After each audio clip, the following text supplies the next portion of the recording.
नमस्कार। प्रांजल ज्ञान गंगा में आप सभी का स्वागत है। हम संक्षिप्त महाभारत का पाठ कर रहे हैं, जिसमें कि विराट पर्व चल रहा है। कल हमने कथा कौरवों की चढ़ाई, उत्तर का बृहन्नला को सारथी बनाकर युद्ध में जाना और कौरव सेना को देखकर डर से भागने की कथा को पढ़ा था।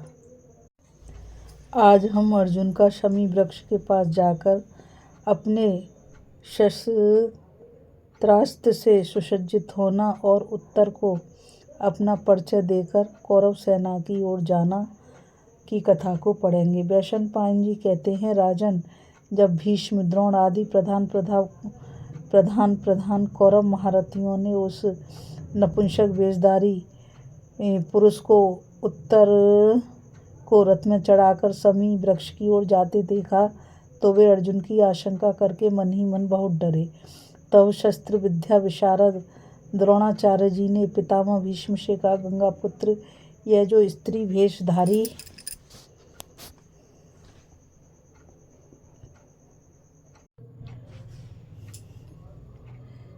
वेशधारी जो दिखाई देता है वह इंद्र का पुत्र कपिध्वज अर्जुन जान पड़ता है। यह अवश्य हमें युद्ध में जीतकर गोयन ले जाएगा।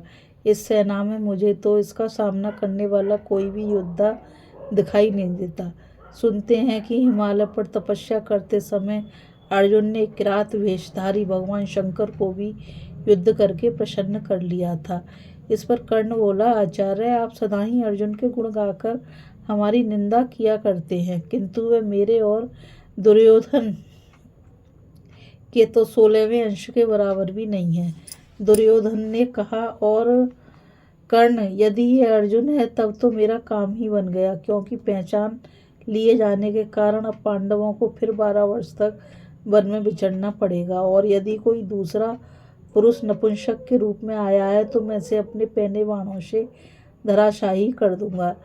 राजन, इधर अर्जुन रथ को शमी वृक्ष के पास ले गए और उत्तर से बोले, राजकुमार, मेरी आज्ञा मानकर तुम शीघ्र ही इस वृक्ष पर से धनुष उतारो। ये तुम्हारे धनुष और बाहुबल को सहन नहीं कर सकेंगे। इस वृक्ष पर पांडवों के शस्त्र रखे हुए हैं। यह सुनकर राजकुमार उत्तर रथ से उतर पड़ा और उसे विवश होकर उस वृक्ष पर चढ़ना पड़ा। अर्जुन ने रथ पर बैठे बैठे ही फिर आज्ञा दी, इन्हें झटपट उतार लाओ, देरी मत करो और जल्दी ही इनके ऊपर जो वस्त्र आदि लिपटे हुए हैं उन्हें खोल दो। उत्तर पांडवों के उन अत्युत्तम धनुषों को लेकर नीचे उतरा और उन पर लिपटे हुए पत्तों को हटाकर उन्हें अर्जुन के आगे रखा। उत्तर को गांडीव के सिवा वहां 4 धनुष और दिखाई दिए। उन सूर्य के समान तेजस्वी धनुषों को खोलते ही सब और उनकी दिव्य कांति फैल गई। तब उत्तर ने उन प्रभावपूर्ण और विशाल धनुषों को हाथ से छूकर पूछा कि ये किसके हैं। अर्जुन ने कहा, राजकुमार, इनमें यह तो अर्जुन का सुप्रसिद्ध गांडीव धनुष है। यह संग्राम भूमि से शत्रुओं की सेना को क्षण भर में नष्ट भ्रष्ट कर डालता है। तीनों लोकों में इसकी सुप्रसिद्धि है और यह सभी शस्त्रों से बड़ा चढ़ा है। यह अकेला ही 1 लाख शस्त्रों की बराबरी करने वाला है। अर्जुन ने इसी के द्वारा संग्राम में देवता और मनुष्यों को परास्त किया है। देखो, यह चित्र विचित्र रंगों से सुशोभित, लचकीला और गांठ आदि से रहित है। आरंभ में 1000 वर्ष तक तो इसे ब्रह्मा जी ने धारण किया था। फिर 503 वर्ष तक यह प्रजापति के पास रहा। उसके बाद 85 वर्ष से इंद्र ने धारण किया और 500 वर्ष तक चंद्रमा ने तथा 100 वर्ष तक वरुण ने अपने पास रखा। अब 65 वर्ष काल अर्थात 32.5 साल से यह परम दिव्य धनुष अर्जुन के पास है। उसे यह वरुण से ही प्राप्त हुआ है। दूसरा जो सोने से मढ़ा हुआ वह भीमसेन का है। शत्रुदमन भीम ने इसी से सारी पूर्व दिशा जीती थी। तीसरा यह इंद्रगोप के चिन्हों वाला मनोहर धनुष महाराज युधिष्ठिर का है। चौथा धनुष जिसमें सोने के बने हुए सूरज चमचमा रहे हैं नकुल का है, तथा जिसमें सुवर्ण के फतिंगे चित्रित है, वह 5वां धनुष माद्री नंदन सहदेव का है। उत्तर ने कहा, ब्रह्मले, जिन शीघ्र पराक्रमी महात्माओं के ये सुंदर और सुनहले आयुध इस प्रकार चमचमा रहे हैं, वे प्रतापपुत्र अर्जुन, युधिष्ठिर, नकुल, सहदेव और भीमसेन कहाँ हैं? वे तो सभी बड़े महानुभाव और शत्रुओं का संहार करने वाले थे। जब से उन्होंने जुए में अपना राज्य हारा है, तब से उनके विषय में कुछ सुनने में नहीं आया। तथा स्त्रियों में रत्न स्वरूपा पांचाल राजकुमारी द्रौपदी भी कहाँ है? अर्जुन ने कहा, मैं ही प्रतापपुत्र अर्जुन हूँ। मुख्य सभासद कंक युधिष्ठिर हैं और तुम्हारे पिता के रसोई पकाने वाले बल्लभ भीमसेन हैं। अश्व शिक्षक ग्रंथिक नकुल हैं। गोपाल तंतीपाल सहदेव हैं और जिसके लिए कीचक मारा गया है वह शैलेंद्री द्रौपदी है। उत्तर बोला, मैंने अर्जुन के 10 नाम सुने हैं। यदि तुम मुझे उन नामों के कारण सुना दो तो मुझे तुम्हारी बात में विश्वास हो सकता है। अर्जुन ने कहा, मैं सारे देशों को जीतकर उनमें धन लाकर धन्य ही के बीच में स्थित था, इसलिए धनंजय हुआ। मैं जब संग्राम में जाता हूँ तो वहाँ से युद्धोन्मत्त शत्रुओं के जीते बिना कभी नहीं लौटता, इसलिए विजय हूँ। संग्राम भूमि में युद्ध करते समय मेरे रथ में सुनहले साज वाले श्वेत अश्व जोते जाते हैं, इसलिए मैं श्वेत वाहन हूँ। मैंने उत्तरा फाल्गुनी नक्षत्र में दिन के समय हिमालय पर जन्म लिया था, इसलिए लोग मुझे फाल्गुन कहते हैं। पहले बड़े बड़े दानवों के साथ युद्ध करते समय इंद्र ने मेरे सिर पर सूर्य के समान तेजस्वी किरीट पहनाया था, इसलिए मैं किरीट हूँ। मैं युद्ध करते समय कोई भीभत्स भयानक कर्म नहीं करता, इसलिए मैं देवता और मनुष्यों में भीभत्सु नाम से प्रसिद्ध हूँ। गांडीव को खींचने में मेरे दोनों हाथ कुशल हैं, इसलिए देवता और मनुष्य मुझे सब्यसाची नाम से पुकारते हैं। चारों समुद्र पर्यंत पृथ्वी मेरे जैसा शुद्ध वर्ण दुर्लभ है और मैं शुद्ध ही कर्म करता हूँ, इसलिए लोग मुझे अर्जुन नाम से जानते हैं। मैं दुर्लभ दुर्जय दमन करने वाला और इंद्र का पुत्र हूँ, इसलिए देवता और मनुष्यों में जिष्णु नाम से विख्यात हूँ। मेरा 10वां नाम कृष्ण पिताजी का रखा हुआ है, क्योंकि मैं उज्ज्वल कृष्ण वर्ण तथा लाडला बालक होने के कारण चित्त को आकर्षित करने वाला था। यह सुनकर विराट पुत्र ने अर्जुन को प्रणाम किया और कहा, मैं भूमिंजय नाम का राजकुमार हूँ और मेरा नाम उत्तर भी है। आज मेरा बड़ा सौभाग्य जो मैं प्रतापपुत्र अर्जुन का दर्शन कर रहा हूँ। मैंने आपको न पहचानने के कारण जो अनुचित शब्द कहे हैं उनके लिए आप मुझे क्षमा करें। आप सुंदर रथ में सवार होइए, मैं आपका सारथी बनूंगा और जिस सेना में आप चलने को कहेंगे उसी में मैं आपको ले चलूँगा। अर्जुन ने कहा, पुरुषश्रेष्ठ, मैं तुम पर प्रसन्न हूँ। तुम्हारे लिए कोई खटकने की बात नहीं है। मैं संग्राम में तुम्हारे सब शत्रुओं के पैर उखाड़ दूंगा।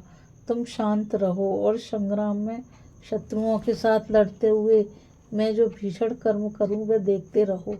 जिस समय मैं गांडीव धनुष लेकर रणभूमि में रथ पर सवार होऊंगा, उस समय शत्रुओं की सेना मुझे जीत नहीं सकेगी। अब तुम्हारा भय दूर हो जाना चाहिए। उत्तर ने कहा, अब मैं इनसे नहीं डरता, क्योंकि मैं अच्छी तरह जानता हूँ कि आप संग्राम भूमि में भगवान श्री कृष्ण और साक्षात इंद्र के सामने भी डट सकते हैं। अब तो मुझे आपकी सहायता मिल गई है, इसलिए मैं युद्ध क्षेत्र में देवताओं से भी मुकाबला कर सकता हूँ। मेरा सारा भय भाग चुका है। बताइए मैं क्या करूँ? पुरुष श्रेष्ठ, मैंने अपने पिताजी से सारथी का काम सीखा था, इसलिए मैं आपके रथ के घोड़ों को अच्छी तरह संभाल लूँगा। इसके पश्चात अर्जुन ने शुद्धता पूर्वक रथ पर पूर्वाभिमुख बैठकर एकाग्र चित्त से समस्त अस्त्रों को स्मरण किया। उन्होंने प्रकट होकर हाथ जोड़कर कहा, पांडु कुमार, आपके दास हम सब उपस्थित हैं। अर्जुन ने कहा, तुम सब मेरे मन में निवास करो। इस प्रकार अस्त्रों को ग्रहण करके अर्जुन का चेहरा प्रसन्नता से खिल गया और उन्होंने गांडीव धनुष पर डोरी चढ़ाकर उसकी टंकार की। तब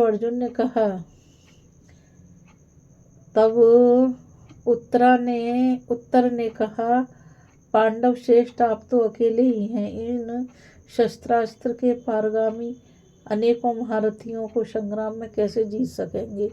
यह सोचकर तो आपके सामने भी मैं बहुत भयभीत हो रहा हूँ। यह सुनकर अर्जुन खिलखिलाकर हंस पड़े और कहने लगे, वीर डरो मत। बताओ, कौरवों की घोष यात्रा के समय जब मैंने महाबली गंधर्वों से युद्ध किया था, उस समय मेरा सहायक कौन था? देवराज के लिए निवात कवच और पोलम दैत्यों के साथ युद्ध करते समय मेरा कौन साथी था? द्रौपदी के स्वयंवर में जब मुझे अनेकों राजाओं का सामना करना पड़ा था, उस समय किसने मेरी सहायता की थी? मैं गुरुवर द्रोणाचार्य, इंद्र, कुबेर, यमराज, वरुण, अग्निदेव, कृपाचार्य, लक्ष्मीपति, श्री कृष्ण और भगवान शंकर, इन सब का आश्रय पा चुका हूँ। फिर भला इनसे युद्ध क्यों नहीं कर सकूंगा? तुम इन मानसिक भयों को छोड़कर जल्दी से रथ हाँको। इस प्रकार उत्तर को अपना सारथी बनाकर पांडव प्रवर अर्जुन ने शमी वृक्ष की परिक्रमा की और फिर अपने सब अस्त्र शस्त्र लेकर अग्निदेव को दिए